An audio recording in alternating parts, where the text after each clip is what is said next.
And I worked with a client that wanted to set up a thing like Disney. We wanted to lobby the state government to come up with something like Reedy Creek, where we would have our own powers and do our own things. Universal is well known to have wanted to do that. They said, hey, can we get this Reedy Creek thing set up? There's no way in 2022 they would approve anything like they did back then. But let's show you the actual language of the Reedy Creek laws. So this is it. This is it here. This is the chapters. Reedy Creek Improvement District, chapter 67-764. Now, this is 92 pages. We are not reading all of this. I just want to show you some of the things they can do. So when you go here to the index, right, it's going to show you all the stuff they can do. Well, let's just look at what they can do. Okay, they can do normal stuff like they can create the district, they have legal powers, they have board members, they have meetings, they can compensate their members. Powers of district under 9, we're going to look at that one. But this is going to describe some of the things they can do. Authority with respect to roads, bridges, lighting. Okay, that's fairly normal. Okay, you've got creation of sub-districts. So just like a county, they can create sub-districts, sub-towns. There's powers within municipalities. So they're going to create municipalities within RCID.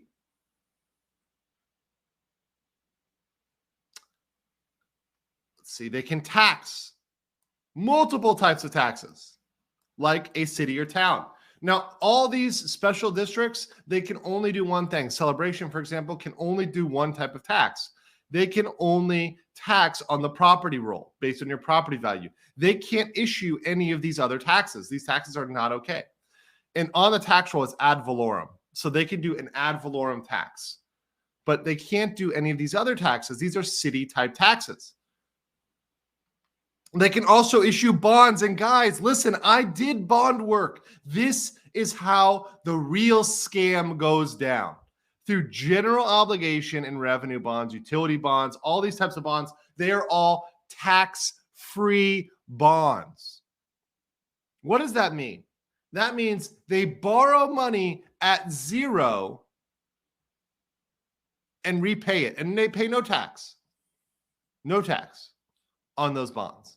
And they're able to assess those on the people using the land, or, well, the people either who own the land, which might be them, or the people using the land. So they could set up a toll road, and they could say, hey, you've got to pay for the toll, and that's going to pay back the bond. For example, if it was a revenue bond, that's exactly how they would pay it back. Most projects that, for example, have tolls are usually paid for by revenue bonds. So they'll take out $1 million, billion-dollar bonds, levy those on a large project, levy those along the highway, and essentially collect that with the tolls and pay it back. And there's nothing illegal about that, but this is something that's supposed to be reserved for cities, counties, states, not for Disney to get something for essentially free. All right. And this is about fiscal years, other stuff like that. So let me just jump down. You can always control F the fun stuff, right? You can control F the fun stuff. So I'm just going to control F tax exemption. Oh, look at this. Look at tax exemption. Well, that's kind of weird. What are they exempt from? Let's go down and see this. Tax exemption. As the exercise of powers conferred to this district, right, constitute the performance of essential functions, and the projects will constitute public property. So everything within Disney is public property. Disney owns it, controls it through their sham government. It's considered public property. You know that lake you crossed to get into Magic Kingdom? That's public property, allegedly. Public property, which belongs to Reedy Creek Improvement District. Yeah, so they're able to control all of these things. So because they're public property, there's no taxes, fees, revenues on those. And nobody can tax them. Look at this.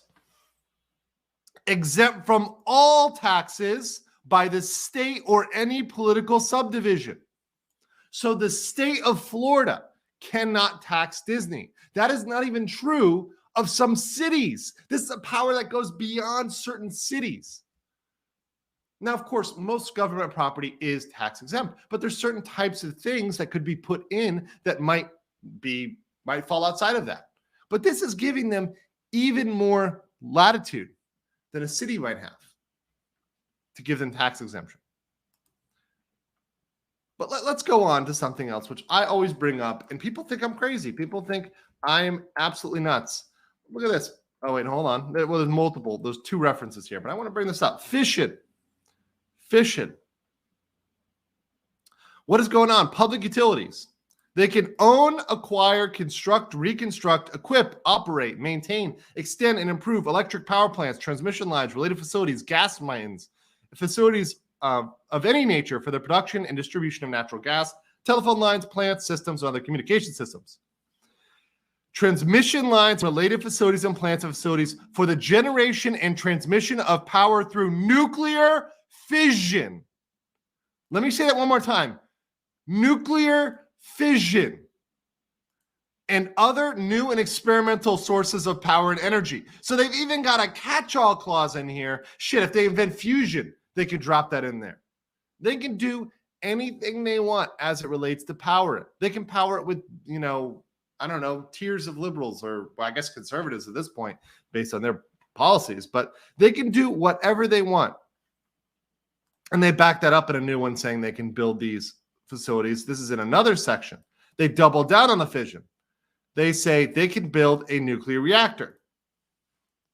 And there's nothing anybody else can say about it. Remember, they're exempt from regulation. They're exempt from taxes. They're exempt from oversight. Let's go to another one. Let's find another fun one. These are all fun to find these in here because this is a big document. But look, they can create airport facilities. I'll go down and find this. Here you go, airport facilities. So they can build, let's see, airport facilities is the definition. They can build airport facilities of all kinds, including landing fields, hangars, terminals, buildings, all other facilities necessary for the landing and takeoff, operating, servicing, repairing, and parking of aircraft and helicopters, and the unloading and handling of passengers, mail, express, freight, together with all necessary appurtenances and equipment, and all property rights, easements, franchises that are related to that. So they can build an airport, guys. This is something airports are typically reserved for cities and counties. They can control mosquitoes. They can build schools. Yep, that's right. Recreational and educational facilities. Disney can have a propaganda center.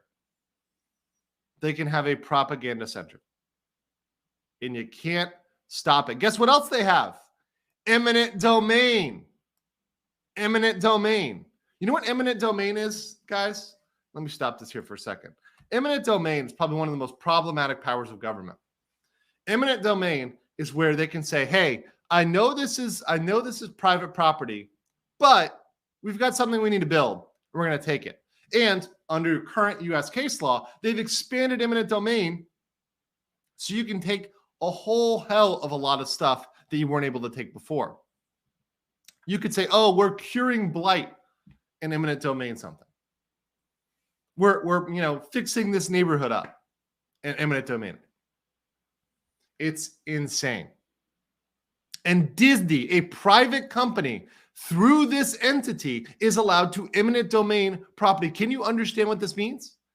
This means that they can take a private company can take property from another private company. It's insane.